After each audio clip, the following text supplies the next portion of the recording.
이번 주간부터는 교회력상 새로운 절기가 시작이 됩니다. 이번 주 수요일 부터 화요일부터 성회 수요일 또는 재해 수요일이라고 하지요.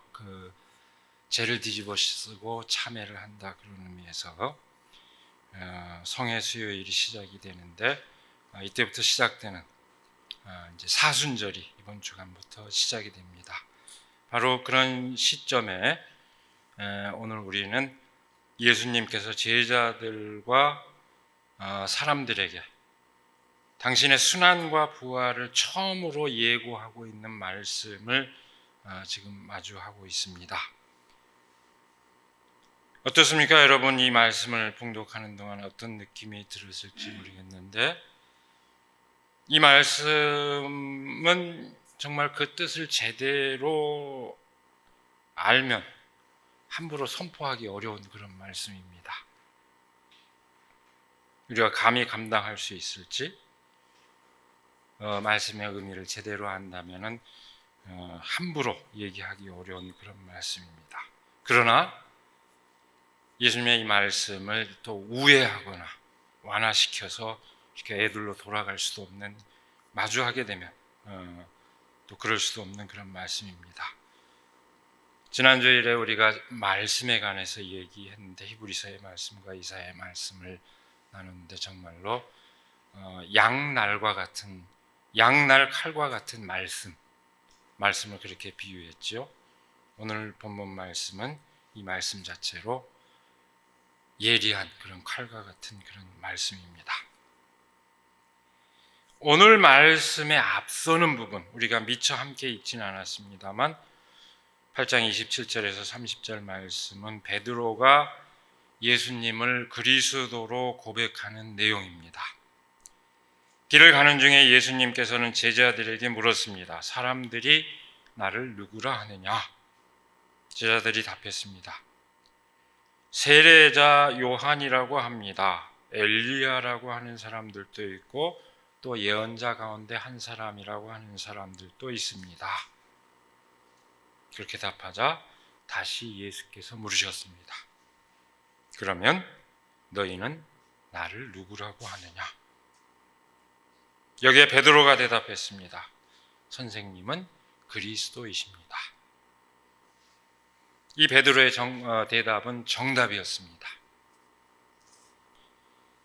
그러나 베드로가 이 대답을 했을 때 그 정답의 의미를, 자기가 하는 말이 무슨 말인지 제대로 알고 대답을 했을까요? 베드로는 그 의미를 제대로 알지 못했습니다.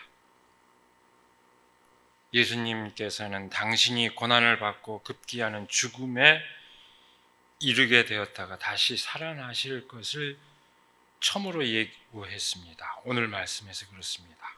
베드로는 깜짝 놀라서 예수님께 항의했습니다. 그리스도께서 어떻게 고난을 받고 죽음에 이를 수 있느냐 하는 항변이었습니다. 우리의 구세주가 어떻게 고난을 받고 죽음에 이르느냐 하는 항변이었습니다. 그러자 예수님께서는 베드로를 아주 엄하게 꾸짖습니다. 사탄아, 내 뒤로 물러가라. 너는 하나님의 일을 생각하지 않고 사람의 일만 생각하는구나. 여러분 어떻습니까? 베드로를 향한 예수님의 이 질책은 우리의 상상을 뛰어넘을 만큼 극단적입니다. 어쩌자고 사랑하는 제자를 두고 사탄아 물러가라 까지 얘기했을까요? 이 말씀은 예수님께서 스스로 생각하는 당신의 목과 사람들이 기대하는 예수님의 목 사이에 결정적인 단절, 결정적인 차이가 있다는 것을 보여주고 있습니다. 전혀 다른 생각입니다. 예수님께서는 단호하게 그 차이를 분명하게 지금 제자들 앞에서 드러내신 것입니다. 다시 한번 환기하자면 베드로가 예수님께서 그리스도라는 사실을 확인한 것까지는 좋았습니다. 그러나 문제는 그 다음이었습니다. 예수님께서는 당신이 많은 사람들에게 배척받아 고난을 받고 죽음에 이른다는 사실을 예고했습니다. 예수님께서 메시아라는 사실을 서슴없이 인정했던 베드로는 펄쩍 뛰며 예수님께 항의합니다. 도대체 어떻게 메시아에게 그런 일이 일어날 수 있겠느냐는 것이었습니다. 바로 여기에서 예수님의 생각과 당시 사람들의 생각 사이에 결정적인 그 차이가 드러납니다. 제가 종종 얘기했습니다만 유대인들에게 자주 얘기했죠. 사실은 유대인들에게 가장 일반화된 메시아상은 어떤 메시아상이었을까요? 그것은 다윗 왕과 같은 메시아였습니다. 다윗 왕권의 회복이 곧 메시아의 도래라고 간주될 정도였습니다. 그러나 예수님께서 생각한 것은 그것과 전혀 달랐습니다. 예수님께서는 세상에 군림하기 위해서가 아니라 세상을 섬기기 위해서 오셨습니다. 예수님께서 생각하는 메시아의 몫은 끝까지 섬기는 태도로 일관하는 것이었습니다. 민중신학에서는 이를 이렇게 구별합니다. 정치적 메시아니즘과 메시아적 정치다. 저 오늘 아침에 민중신학을 읽은 1세대분 가운데 한 분인 성황산 목사님이 소천하셨다는 소식을 접했습니다만, 또 지금 병중에 계신 김용복 선생님이 이렇게 목사님이 구별을 했습니다. 정치적 메시아님과 메시아적 정치, 이건 어떻게 구별이 되느냐? 권력의 메시아니즘과 민중의 메시아로 구별이 될 수 있습니다. 또는 지배의 메시아니즘과 섬김의 메시아니즘. 정치적 메시아니즘이라고 하는 것은 막강한 권력을 쥐고 모든 사람들의 문제를 일거에 해결해주는 전지전능한 메시아를 얘기를 합니다. 이게 정치적 메시아니즘. 내가 이걸 할 수 있다. 내가 다 해주겠다 하는 그런 힘의 우위를 바탕으로 하는 그런 그 해결사입니다. 제가 가끔 얘기하죠. 브로커라고. 해결사. 그러나 진정한 메시아는, 메시아적 정치는 그런 게 아니다. 철저하게 가장 낮은 자리에서 사람들을 섬기고 그것을 삶으로 사회 안에 구현한다는 의미에서 메시아적 정치야말로, 그렇게 세계를 재구성한다는 점에서 이것이야말로 진정한 메시아니즘이다. 이렇게 구별을 한 것이고, 예수께서는 바로 그 후자의 길을 따른 것이라고 보고 있습니다. 평화를 원하면 전쟁을 준비하라. 이런 선동에, 거짓 선동에 맞서서 평화를 원하면 평화를 준비하라. 이렇게 맞서는 길, 그것이 바로 진정한 메시아니즘의 길입니다. 그렇게 대비되는 메시아상은 사실 이미 구약 성서 안에서부터 있어 왔습니다. 구약 성서 안에 이미 서로 다른 메시아상이 갈등을 하고 있습니다. 한편에서는 다윗 왕과 같은 메시아를 대망하였는가 하면은 오늘 본문 말씀에 나온 것처럼 엘리야 같은 메시아. 엘리야는 어떤 사람입니까? 민중을 사랑하기 때문에 그들의 삶 가까이 있고 끝까지 불의한 권력에 대해서, 권력에 자기 손으로 쥐어본 적이 없습니다. 끝까지 불의한 권력에 저항하다가 하늘로 올라간 그 예언자입니다. 바로 이런 메시아, 또는 우리가 잘 알고 있는 이사야서에 나오는 고난의 종으로서 메시아를 그리기도 하였습니다. 이렇게 다릅니다.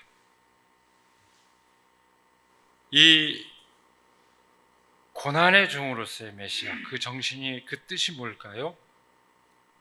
가난을 겪어본 사람이, 고통을 겪어본 사람이 그런 처지에 있는 사람들을 이해하고 그 진정한 해법 또한 안다. 그 해법 또한 찾을 수 있다. 더불어 함께 찾을 수 있다 하는 그 믿음의 표현입니다. 예수님 시대 전후로 오랫동안 수없이 많은 메시아들이 등장했습니다. 그런 메시아 운동이 분출했는데 대개 그 메시아 운동을 이끌었던 그 메시아상은 뭐였냐? 대개의 경우 다윗 왕과 같은 일종의 정치적 메시아를 그리는 그런 염원과 관련이 되어 있습니다. 승리자로서 전능한 메시아입니다. 그런 기대 속에서 예수님과 같이 고난받고 섬김의 메시아상은 그다지 주목거리가 되지 못했습니다. 따라서 권력에 의해서 고난받고 희생당한 사람들과 스스로를 동일시한 예수님의 생각은 심지어 그 제자들에게까지도 쉽사리 받아들여지기 어려웠습니다. 여러분, 이 지금 예루살렘으로 향하는 여정의 이 뒷부분에 보면 9장 34절에 보면은 심지어 예수님께서 고난 받으러 가시는 그 길인데도 제자들이 뭐 합니까? 자리 다툼하죠. 예수님께서 예루살렘에 올라가서 높은 지에 오르면은 누가 예수님 좌우에 앉을까? 이걸 자리 다툼을 합니다. 그럴 정도로 이해를 못했습니다. 베드로가 펄쩍 뛴 것도 바로 그 때문입니다. 예수님께서는 그런 베드로를 보고 아주 엄하게 꾸짖습니다. 지금 베드로가 사탄에 사로잡혀 있다고 본 것입니다. 사탄은 대적하는 자, 고발하는 자, 걸려 넘어지게 하는 자, 이런 의미를 지니는데요. 그런 그 뜻을 지닌 사탄이라는 말은 예수님의 길과는 대립되는, 결코 합치할 수 없는 세상의 원리를 말합니다. 오늘 본문 말씀 표현을 그대로 따르면 하나님의 일과 대비되는 사람의 일입니다. 사람들을 유혹하고 급기야는 걸려 넘어지게 만드는 그 힘입니다. 지배의 욕망, 강자가 되고 싶은 욕망, 군림의 욕망, 한마디로 말해서 권력의 욕망입니다. 예수님께서는 단호하게 그 길을 부정합니다.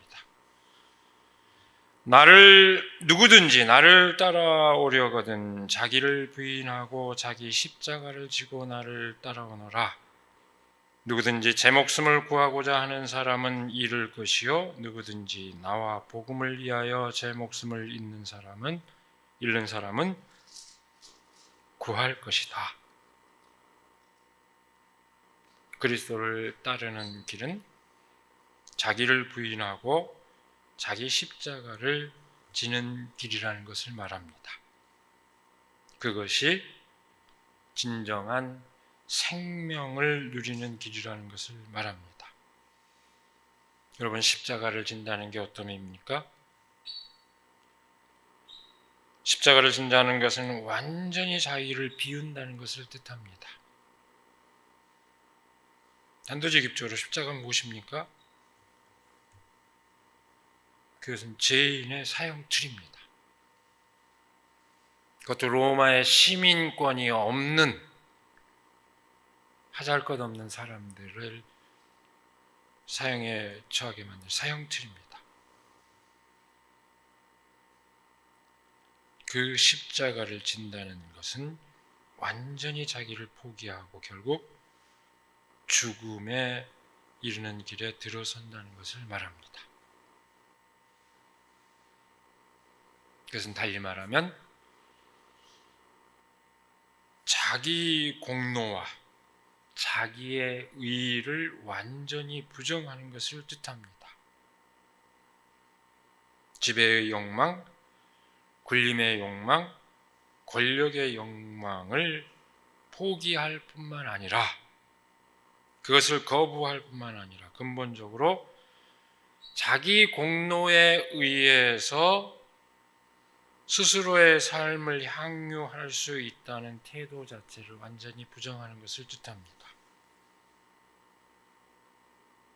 근데 오늘 말씀은 그렇게 해야 진정으로 산다고 얘기하고 있습니다. 그렇게 해야 진정한 생명을 누린다고 얘기하고 있습니다. 그게 도대체 무슨 의미일까요? 과연 우리가 인간으로서 살아있는 생명을 가진 존재로서 내가 살겠다고 하는 의지를 저버리고 우리가 상식적으로 생각했을 때 과연 살 수 있을까요? 이것은 각자 자신의 의지와 공로로 삶을 영위하고 있다고, 저마다의 나의 능력과 나의 공로로 업적으로 삶을 영위하고 있다고 착각하는 데서 벗어날 때 비로소 생명이 참 생명을 누린다는 것을 말합니다. 예를 들면 이렇게 생각해 볼 수 있을까요? 나는 결코 동물을 학대하지 않지만 고기를 먹습니다. 그러면 정말로 나는 동물을 학대하지 않는다고 말할 수 있을까요? 나는 전쟁을 반대하지만, 지금 지구촌에 전쟁이 벌어지고 있죠. 전쟁에 반대하지만 국가가 전쟁을 일으키거나 개입했을 때 그로 인한 어떤 혜택을 누릴 수도 있습니다. 그렇다면 나는 정말로 전쟁에 반대하고 있다고 할 수 있을까요? 나는 환경을 파괴하고 이 불평등을 이야기하는 경제 성장주의를 반대한다고, 그런 정책에 반대한다고 생각하지만 경제 성장의 혜택을 누리고 싶은 욕망을 갖고 있습니다. 더 많은 것을, 더 많은 풍요로운 것을 누리고 싶은 그런 욕망을 갖고 있습니다. 그렇다면 나는 진정으로 경제 성장만을 추구하는 이 정책에 반대하고 있다고, 그걸 거부하고 있다고 얘기할 수 있을까요? 자기의 의지와 공로를 부정한다는 것은 전적으로 모든 것을 자기의 의지와 공로로 한다는 그 착각을 부정하는 것을 뜻합니다. 내가 의롭다는 것을 부정하는 것을 뜻합니다. 내가 피하고자 하는 일을 그 누군가가 대신해 주고 있기 때문에, 그 누군가가 나를 대신해서 희생하고 있기 때문에 내가 의로울 수 있고 내가 살 수 있다는 그 진실을 깨닫는 것입니다. 그것을 뜻합니다. 그것을 깨닫는 것은 사실 우리 인간 삶의 아주 적나라한 인과관계의 어떤 실상을 깨닫는 것을 뜻합니다. 여러분,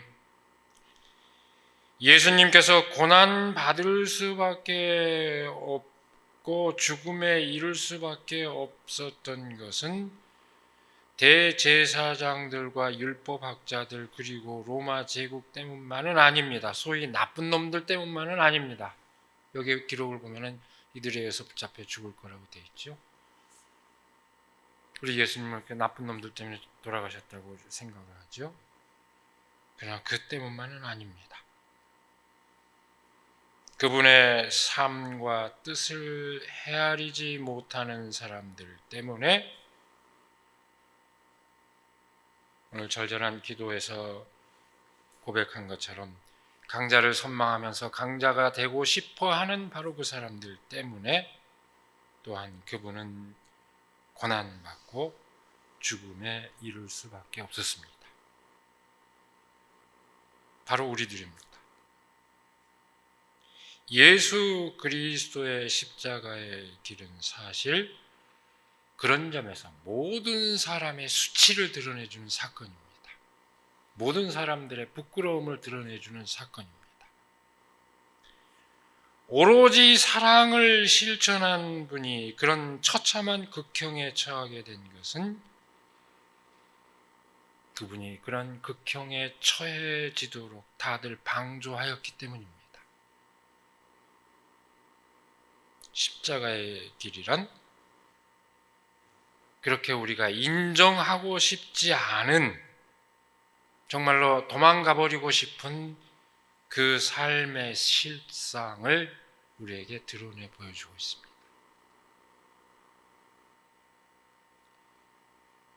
누구든지 나를 따라오려거든 자기를 부인하고 자기 십자가를 지고 나를 따라오노라. 누구든지 제 목숨을 구하고자 하는 사람은 잃을 것이요 누구든지 나와 복음을 위하여 제 목숨을 잃는 사람은 구할 것이다. 여러분, 이 말씀의 의미를 깊이 새기시기 바랍니다. 이 말씀은 철저한 자기 부정과 동시에 진정한 의미에서 자기 긍정을 함축하고 있습니다. 완전히 모순되는 두 가지 의미를 동시에 함축하고 있습니다. 이 말씀의 진정한 뜻은 그 누군가가 십자가를 질 수밖에 없는 엄연한 삶의 현실을 깨달아서 함께 십자가를 짊어짐으로써 바로 그 현실을 넘어서 진정한 삶을 누리게 된다는 데 있습니다. 딱 줄여 얘기하면 그렇습니다. 자기만 의로운 채 하는 그 태도를 부정함으로써 오히려 더불어 살아갈 수 있고 그 가운데서 스스로도 온전한 삶을 누린다는 것을 뜻합니다. 그러므로 그 삶은 나는 아무것도 할 수 없다 하는 무력한 삶이거나 소극적인 삶이 아닙니다. 오히려 더 적극적이고 능동적인 삶을 뜻합니다. 모두가 십자가를 같이 짊어진다는 것은 더 적극적인, 더 능동적인 그 삶을 뜻합니다. 그것이 어떻게 가능할까요? 우리는 예수 그리스도에게서 그 삶의 가능성, 그 삶의 현실을 봅니다. 온전한 사랑으로 타인을 섬기는 삶입니다. 그것은 현실을 지배하는 삶의 방식과는 전적으로 다른 삶입니다. 그것은 누군가에게 희생을 강요하는 삶의 조건을 넘어서고자 행동하는 적극적인 삶입니다. 자기 십자가를 지고 예수 그리스도를 따른다는 것은 신비한 어떤 주술과 같은 것을 믿는 것을 뜻하는 게 아닙니다. 그렇게 믿으면 다 구원받는다는 어떤 주술과 같은 그런 믿음이 아닙니다. 그것은 전적으로 새로운 삶을, 그런 우리를 부끄럽게 만드는 그 삶의 원리를 뛰어넘는 다른 삶을 사는 것을 뜻합니다.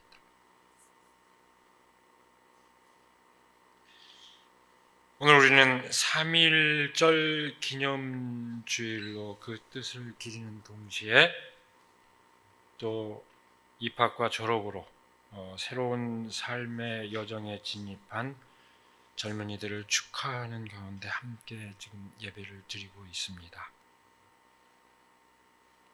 여러분, 우리 역사에서 3.1 혁명의 역사적 쾌거가 없었다면 우리 역사가 어찌 되었을까요?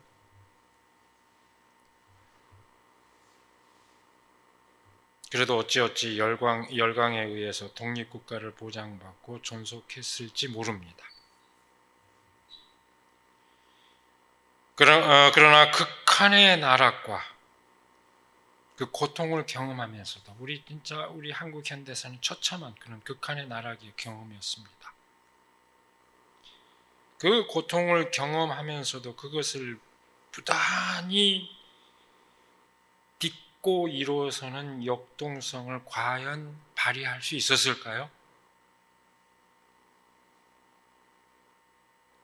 또한 절망하지 않고 새로운 역사를 일구어 나간다는 자긍심을 과연 가질 수 있었을까요?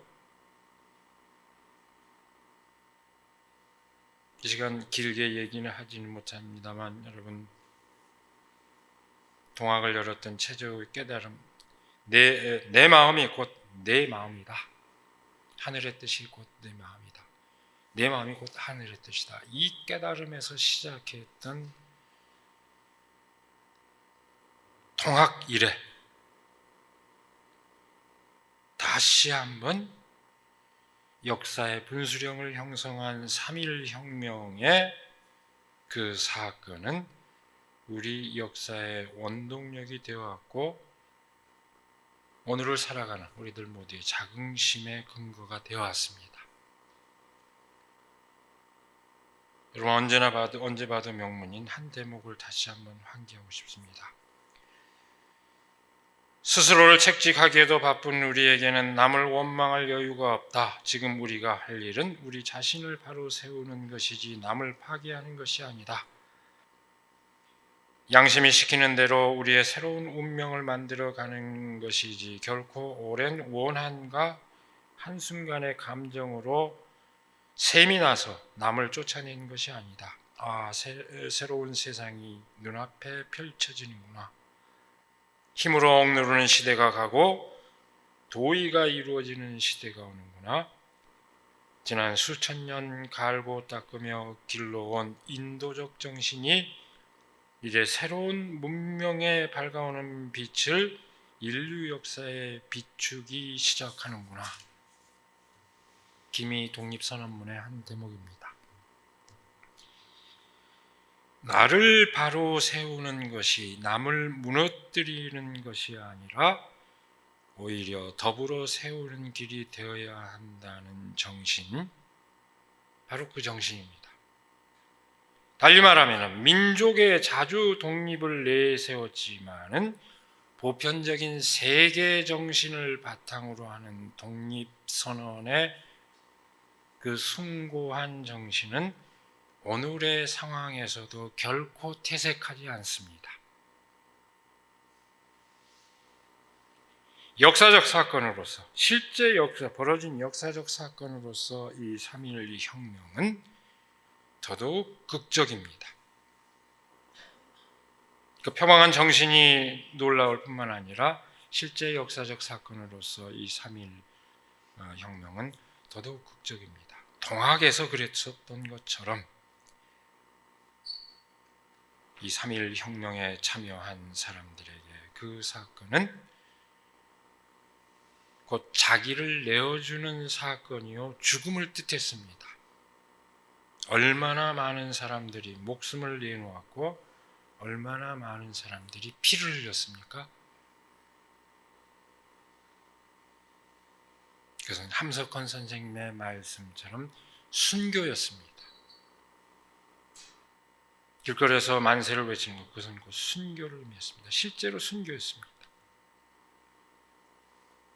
자기를 내어주는 사건이었습니다. 그것으로 곧바로 독립을 쟁취한 것도 아니었습니다. 그러나 바로 그 사건을 통해서 민중은 각성하였고 나의 나됨을 비로소 자각하게 되었습니다. 그것은 곧 역사적 부활 사건이 되었습니다. 우리는 흔히 그 사건을 정치사회적 의미만을 강조할 때 이 3.1 운동, 3.1 혁명은 민주공화국 대한민국의 원점으로서 그 정치사회적인 의미를 지니고 있는 것으로 기억합니다. 그로부터 민주공화국의 그 새로운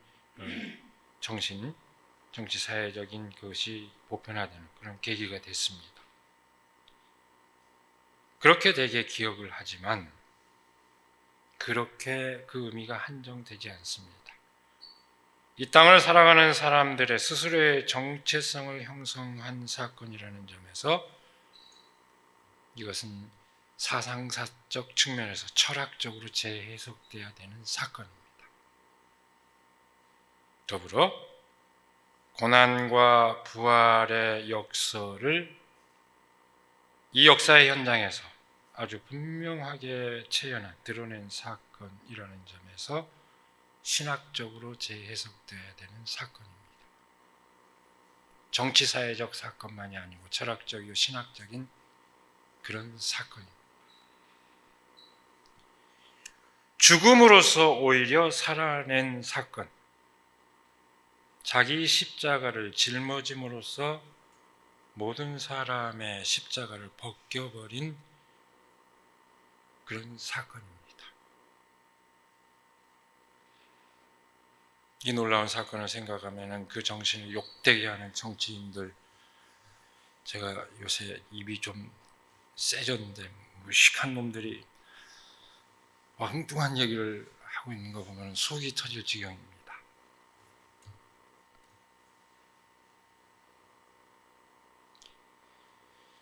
오늘 우리의 그 젊은이들이 그야말로 저는 원대한 꿈을 품기를 바랍니다.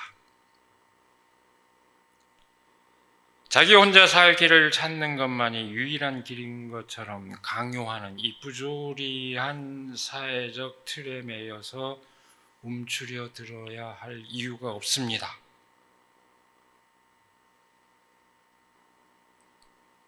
흔히 말하는 이대남, 묻고 싶습니다. 그거 허상 아닙니까? 지난 주간에도 토론회 하면서도 그런 얘기를 나눴는데 어떤 경향이 있을 수 있지만 어떻게 그렇게 반페미니즘으로 똘똘 뭉친 집단으로 정체성이 규정되는 그런 세대, 이거 정치적 선동 아닙니까? 정작 젊은이들에게 묻고 싶습니다. 거기에 그런 틀에 매여야 할 이유가 없습니다. 우리는 진정으로 생명을 보장하는 길을 생명을 보장하는 그 길을 따르는 위대한 믿음의 전통 안에 있습니다. 피와 땀으로 얼룩진 고난의 역사를 듣고 일어선 위대한 역사의 전통 안에 있습니다. 그 숭고한 뜻이 우리의 젊은이들의 가슴에 새겨지기를 바랍니다. 그 가운데 진정으로 자기를 실현해 나가기를 바랍니다. 그야말로 세계는 넓고 옛날에 누가 얘기했죠. 할 일은 많습니다. 이렇게 원대한 꿈을 갖고 그렇게 위대한 전통의 의미를 되새기면서 그렇게 자기를 실현해 나가기를 바랍니다. 오늘 우리 모두 자기 십자가를 짊어짐으로써 오히려 진정한 생명을 누리는 길을 따르기를 바랍니다. 처음에 얘기했지만 그 진실이 우리를 불편하게 할지 모릅니다. 그러나 그것이 오늘 그 말씀의 진실이요 생명을 살리는 길입니다. 그 길을 따르는 우리 모두가 되기를 이 시간에 간절히 기원합니다. 기도하겠습니다. 오늘도 우리에게 복된 날을 허락하여 주시고 또 새로운 삶의 과정에 진입하는 젊은이들을 위해서 함께 마음을 모아 기도하고 축하하는 그 마음을 갖게 하심을 감사드립니다. 정말로 자기를 부정하고 자기 십자가를 스스로 짊어짐으로써 모두가 더불어 살아가고 그 안에서 내가 진정으로 삶을 누린다는 그 진실을 우리가 새기게 하여 주시옵고, 우리를 올가매는 모든 속박에서 벗어나 진정한 삶을 보장하는 그 길을 따르는 우리의 젊은이, 또한 우리 모두가 될 수 있도록 하나님 함께하여 주시옵소서. 우리 주 예수 그리스도의 이름으로 기도드리옵나이다. 아멘.